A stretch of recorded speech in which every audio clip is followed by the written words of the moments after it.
राहुल गांधी ने जिस तर्ज पर आरएसएस और बीजेपी को घेरा, चाहे वो संविधान का नाजुक सवाल हो, दलित चाहे देश के दलित, पिछड़ा वर्ग, आदिवासियों का सवाल हो, या देश की डूबती हुई अर्थव्यवस्था का सवाल हो, या 140 करोड़ भारतीयों का सरकार द्वारा चंद पूंजीपतियों द्वारा किए जा रही नाइंसाफी का सवाल हो, ये सब सवाल राहुल गांधी ने जब समक्ष रखे हैं तो कहीं ना कहीं देखा गया कि बीजेपी और आरएसएस घबराई हुई दिखाई दी। 10 सालों के अंदर ये पहली बार देखा गया कि विपक्ष ने सरकार की आंखों में आंखें डालकर सवाल किया और एहसास दिलाया कि आप अब मनमानी सरकार नहीं चला सकते, आप अपनी मनमानी अब नहीं संसद के अंदर चला सकते, किसी बिल को भी आप पास नहीं कर सकते जब तक कि विपक्ष की सहमति ना हो।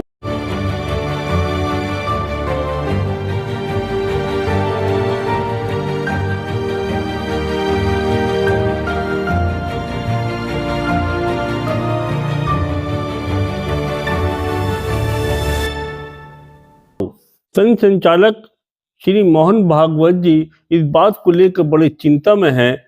कि विपक्ष की भूमिका बढ़ती चली जा रही है और यूपी के चुनाव को लेकर बहुत जबरदस्त चिंता में हैं कि यूपी के अंदर जो रास्ता दिल्ली को तय करता है और राजनीतिक प्रयोगशाला भी है, यानी यूपी को हार जाना, ये एक बहुत बड़ी उनको चिंता का विषय बना हुआ है। यानी श्री योगी जी का और दिल्ली का मतभेद और फिर यूपी का हार जाना, ये एक चिंता का विषय बना हुआ है मोहन भागवत जी के लिए। इसी वजह से मोहन भागवत अब अमित शाह और नरेंद्र मोदी के आश्रय राजनीति को आगे बढ़ाना ही नहीं चाहता। आरएसएस का कहना यह है कि अब जितने भी मुख्यमंत्रियों का चयन होगा वो आरएसएस तय करेगा और मार्च के बाद में जो बीजेपी का अध्यक्ष चुना जाएगा वो भी खुद आरएसएस चुनेगी, यानी संघ संचालक मोहन भागवत द्वारा इसको नियुक्त किया जाएगा कि कौन बीजेपी का चेहरा मतलब अध्यक्ष बनेगा। क्योंकि अब अमित शाह पर और श्री नरेंद्र मोदी पर आरएसएस भरोसा नहीं कर रही कि इनके आश्रय एक लंबी लड़ाई, एक लंबी जीत हासिल नहीं की जा सकती। अब आरएसएस का मानना यह है कि अब जो लड़ाई है वो हिंदुत्व के चेहरे पर होगी और क्योंकि देश के अंदर 14% मुस्लिम हैं तो ये लड़ाई अब मुस्लिम वर्सेस हिंदू होगी और हिंदुओं का चेहरा, कोई ना कोई ऐसा चेहरा लाया जाएगा जो हिंदुत्व का चेहरा होगा और जिसके आश्रय पर आगामी संगठन का गठन होगा और उसी के आधार पर अध्यक्ष का भी चयन होगा। नितिन गडकरी जो बीजेपी के अध्यक्ष भी रह चुके हैं और बड़े मंझे हुए राजनीतिक भी हैं, महाराष्ट्र का एक प्रमुख चेहरा भी है, उनकी मुलाकात कई बार मीटिंग हो रही हैं तोगड़िया के साथ में और ये तोगड़िया एक हिंदुत्व का एक बहुत जबरदस्त चेहरा है। यानी ये ऐसा चेहरा है जो पुराने टाइम से हिंदुत्व का नारा देता चला आया है और इन्हीं की मीटिंग यानी तोगड़िया की मीटिंग जो है वो मोहन भागवत के साथ भी बराबर चली जा रही है, जिससे ये संकेत मिल रहे हैं कि आने वाले समय में कुछ न कुछ बीजेपी के अंदर कुछ अलग होने वाला है। ये जो गुजरात लॉबी है, गुजरात लॉबी को शायद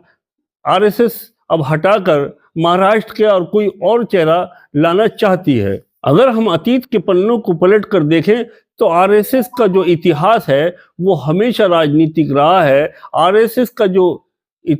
संगठन है, आरएसएस का जो राजनीतिक चालें हैं, उसके सामने बीजेपी तो एक मोहरा, एक बोनी दिखाई देती है। यानी आरएसएस को अगर हम याद करें अतीत की बात को, 1974 के अंदर जिस टाइम में जयप्रकाश नारायण जी का जेपी आंदोलन छिड़ा हुआ था, उस वक्त में आरएसएस की पूरी भूमिका रही कि इंदिरा जी को किस तरह से हराया जाए और किस तरह से इनका तख्ता को पलटा जाए। यानी आरएसएस की भूमिका हमेशा राजनीतिक तौर पर रही है और आरएसएस ने ही जन्म दिया है बीजेपी को। तो बीजेपी अपने बलबूते पर किसी तरह से पूरी तरह मजबूत नहीं है जब तक आरएसएस साथ में ना हो। जब जब बीजेपी के ऊपर कोई संगठन, कोई संकट आया है, तब तक आरएसएस आकर खड़ा हुआ है। ये अभी जिंदा मिसाल है कि जब 2024 के लोकसभा के इलेक्शन के अंदर जब बीजेपी की बुरी तरह से हार हुई, और ऐसे राज्य में हार हुई जहां से रास्ता निकलकर दिल्ली को तय करता है, यानी यूपी के अंदर हार जाना, और वो भी बुरी तरह से हार जाना, और फिर भी वो अयोध्या को हार जाना कि जिसके आधारशिला के ऊपर बीजेपी को खड़ी हुई थी, ये अपने आप में एक बहुत बड़ा सवाल खड़ा कर दिया। इसलिए संगठन आरएसएस ये चाहता है कि अब हमको चेहरे बदलने होंगे। उनका आरएसएस का कहना यह है कि श्री नरेंद्र मोदी, अमित शाह का अब किसी मुख्यमंत्री के चयन करने में इनका कोई दखल नहीं होगा। हम ही तय करेंगे कि किस राज्य का कौन मुख्यमंत्री होगा या कौन नहीं होगा। और बीजेपी का आगामी यानी मार्च के बाद में होने वाले चुनाव में हम तय करेंगे कि बीजेपी का अध्यक्ष, राष्ट्रीय अध्यक्ष कौन होगा, ये चेहरा कौन होगा, इसको सरसंचालक श्री मोहन भागवत जी तय करेंगे। उधर दूसरी तरफ रामदासाचार्य ने कहा कि संचालक हिंदुओं के ठेकेदार नहीं हैं। ये सवाल इस बात पर उठाया गया कि जब संचालक ने यह कहा कि हर मस्जिद के अंदर मूर्तियों को तलाश करना, मंदिर को तलाश करना, ये लड़ाई कब तक लड़ी जाएगी और ये उचित नहीं है, तो इसके ऊपर रामभद्राचार्य जो है गुस्सा हुए और उन्होंने संचालक पे ही सवाल उठा दिया कि ये हिंदुओं के ठेकेदार नहीं है। तो आने वाला चुनाव जो है वो अब देखरेख में आरएसएस के लड़ा जाना है। आरएसएस एक तरह से देखा जाए तो अमित शाह और नरेंद्र मोदी से ऊब गई है। आरएसएस लंबी लड़ाई के लिए एक नए चेहरों की तलाश में है। अब वो नहीं चाहती, अमित शाह जी, मोदी जी के आश्रय एक लंबी लड़ाई नहीं लड़ी जा सकती, अब दूसरे चेहरे बदलने ही होंगे। दोस्तों, ये वीडियो आपको पसंद आई हो तो चैनल को सब्सक्राइब करें, बेल आइकन दबाएं, अपना ख्याल रखें, दोस्तों का ख्याल रखें, हमेशा राष्ट्र और देश के हित में रहें। जय हिंद, जय भारत। राहुल गांधी ने जिस तर्ज पर आरएसएस और बीजेपी को घेरा, चाहे वो संविधान का नाजुक सवाल हो, चाहे देश के दलित, पिछड़ा वर्ग, आदिवासियों का सवाल हो, या देश की डूबती हुई अर्थव्यवस्था का सवाल हो, या 140 करोड़ भारतीयों का सरकार द्वारा, चंद पूंजीपतियों द्वारा किए जा रही नाइंसाफी का सवाल हो, ये सब सवाल राहुल गांधी ने जब समक्ष रखे हैं तो कहीं ना कहीं देखा गया कि बीजेपी और आरएसएस घबराई हुई दिखाई दी। 10 सालों के अंदर ये पहली बार देखा गया कि विपक्ष ने सरकार की आंखों में आंखें डालकर सवाल किया और एहसास दिलाया कि आप अब मनमानी सरकार नहीं चला सकते,